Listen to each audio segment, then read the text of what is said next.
Hello friends, in this video I will guide you through how to fix no sound on Lenovo laptop. First, go to your search bar and type down Control Panel. Click on it, wait for it to load, and navigate to the top right to ensure you're under large icons. Now, click on Sound and a pop-up will appear. Find your speakers or headphones, right-click on the device, and click on Properties. Over Levels, try to amp it up and check if it helps. If not, select the sound output and play around with the options until you hear a sound.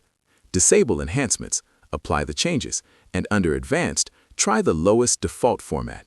Check if it helps, and you can test it right here. If you have a separate audio device, use it.